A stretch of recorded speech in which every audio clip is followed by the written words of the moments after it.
You might think you know G.I. Joe, but here are 12 facts you may not have known about the real American hero.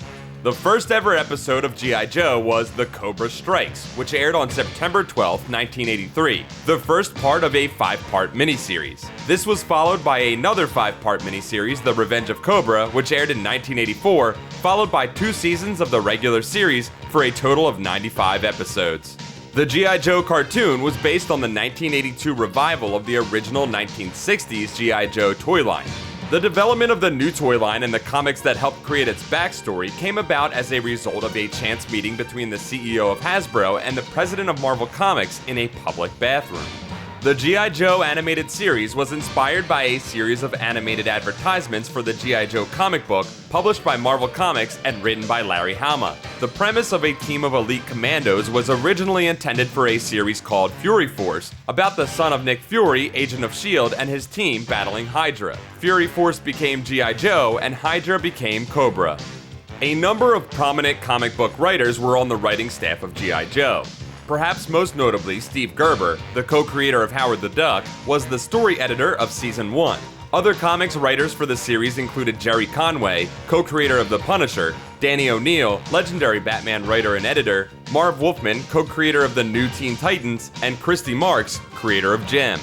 One of the most famous elements of the original Joe cartoon were the short public service announcements featured in each episode. You know, the ones that ended with, "and knowing is half the battle." These were intended to combat criticisms that the show was just an ad for toys, and each segment was run by a Harvard professor to make sure their message was clearly conveyed. In the Season 2 episode Sins of Our Fathers, Cobra Commander raises a monster in Destro's basement. Destro uses a bizarre-sounding chant to lure the monster away. If you play the incantation backwards, it says, "Anybody listening to this backwards for a secret occult message is a real dweeb." Sylvester Stallone's famous boxer character, Rocky Balboa, was intended to join the ranks of G.I. Joe, and a dossier was included in an issue of the comics. However, a deal for Stallone's likeness rights couldn't be reached, and so instead, wrestler Sergeant Slaughter became the Joe's celebrity trainer. In fact, when there was a conflict between working for Hasbro and continuing to wrestle for the WWF, Slaughter picked G.I. Joe. Although G.I. Joe and the Transformers have teamed up what seems like thousands of times in the pages of the comics, they never really met on the small screen. The exception is an episode of Transformers in which crime lord Victor Drath contacts a character named Old Snake, who is implied to be Cobra Commander. And of course, reporter Hector Ramirez is on both shows. The G.I. Joe movie was meant to debut in theaters in 1986, followed shortly after by Transformers the movie.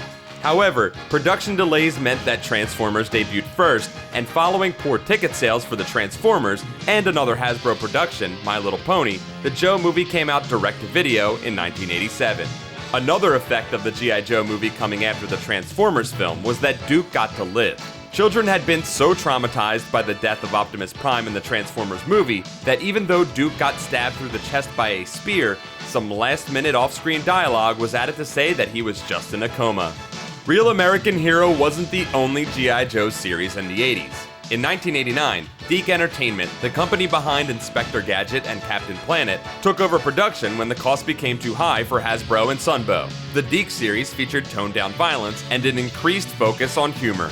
Other series in the G.I. Joe franchise include G.I. Joe Extreme, which ran from 1995 to 1997, G.I. Joe Sigma 6, an anime-style series that ran from 2005 to 2007, G.I. Joe Resolute, a 2009 serial written by comics superstar Warren Ellis, and G.I. Joe Renegades, which ran for 26 episodes from 2010 to 2011.